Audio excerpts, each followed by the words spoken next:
चला आज अशी मस्त भाजी बनवायची आहे वांगा आणि पावट्याची बरं का. खूप छान होते. खोबरं, लसूण, कोथिंबीर, आलं सगळं मिक्सरला बारीक करून घ्यायचं आहे. थोडंच पाणी घालायचं, खूप नाही. कढईमध्ये तेल घालायचं, 2 चमचे तेल घातलेलं आहे मी. तेल तापलं की त्याच्यामध्ये कोथिंबीर घालून घ्यायची. कोथिंबीर तेलामध्ये छान परतली ना भाजी खूप छान होते आणि भाजीला टेस्टही छान येते. त्याच्यामध्ये आपण टमॅटो घालायचं. टमॅटो छान मस्त असं परतून घ्यायचं आहे. टमॅटो थोडं शिजवूनच घ्यायचं तेलामध्ये, म्हणजे भाजी खायला खूप छान लागते.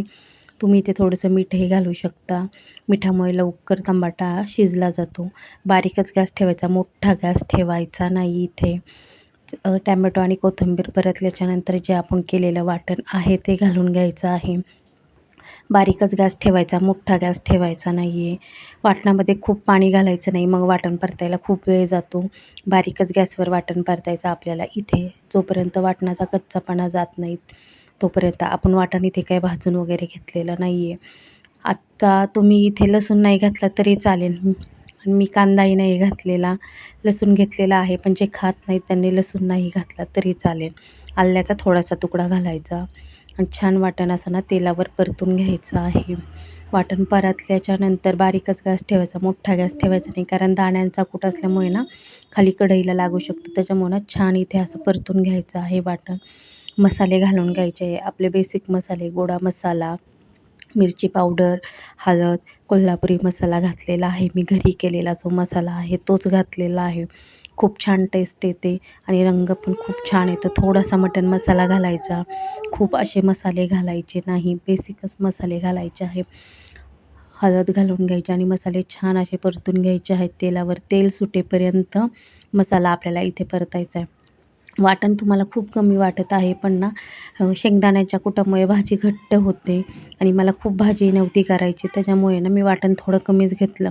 खूप वाटण असेल तर भाजी खूप घट्ट होते आणि खायलाही ती खूप अशी छान लागत नाही. वाटण मस्त असं सगळं परतून घेतलेलं आहे. त्याच वाटणामध्ये आपल्याला ना जे चिरलेले वांगे आहेत ते घालून घ्यायचे आहेत आणि वांगे छान असे परतून घ्यायचे आहेत आपल्याला ह्या वाटणामध्ये. ते परतल्याच्यानंतर मी इथे पावट्याचे दाणे घातलेले आहेत. पावटा मी आधीच कुकरला 2 शिट्ट्यामध्ये शिजवून घेतला, कारण आहे ना लगेच तो शिजला जात नाही, बराच वेळ लागतो. त्याच्यामुळे पावटा जो आहे तो शिजवूनच घ्यायचा आणि मगच भाजीत घालायचा. वांगं शिजायला खूप वेळ असं लागत नाही. सगळं मिक्स करून घ्यायचं वाटणामध्ये. बारीकच गॅस ठेवायचा, मोठा गॅस ठेवायचा नाही. 2-1 मिनटं वाफ येईपर्यंत असंच परतायचं. पाणी इथे लगेच ओतायचं नाही. मीठ चवीप्रमाणे घालायचं, कमी असेल तर परत घालू शकता. पाहू शकता भाजीला छान असा तेल सुटलेलं आहे आणि भाजीमध्ये पाणी गरमच घालायचं, म्हणजे ना भाजीची चव जी आहे ती बिघडत नाही. मी भाजीला नेहमी गरमच पाणी घालते, थंड पाणी घालायचं नाही. त्याच्यामुळे टेस्ट पण खूप छान येते. इथे सगळी भाजी अशी मिक्स करून घ्यायची आहे आणि बारीकच गॅस ठेवायचा, मोठा गॅस हा ठेवायचा नाही. आणि भाजी खूप छान झाली होती. व्हिडिओ थोडा जरी आवडला तरी लाईक, शेअर आणि सबस्क्राईब करायला विसरू नका. भाजी झाकण ठेवून शिजवून घ्यायची आहे आपल्याला. ह्याच्यामध्ये आपल्याला फक्त वांगंच शिजवायचं आहे, बाकी काही नाही. 10-15 मिनटंच लागतात. बघू शकता भाजीला छान अशी उकळी आणि रंगही खूप छान आलेला आहे. अशा पद्धतीने तुम्ही पण एकदा नक्की ट्राय करा. वांगं शिजलं की नाही ते आपण इथे पाहूया. वांगं थोडंसं मला इथे कच्चं वाटलं म्हणून मी आणखीन 5-10 मिनटं ठेवलेलं आहे इथे. पावटा आपला ऑलरेडीच शिजवून घेतलेला आहे, त्याच्यामुळे त्याला जास्त शिजवायची काही गरज पडत नाही आहे.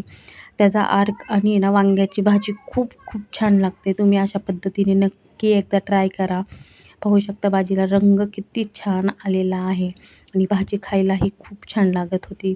सिंपल मसाले आणि खूप वाटण न घालता अशी भाजी तुम्ही एकदा नक्की ट्राय करा. तुम्हाला पण नक्की आवडेल. व्हिडिओ थोडा जरी आवडला तरी लाईक, शेअर, सबस्क्राईब करायला विसरू नका. चला तर मग बाय.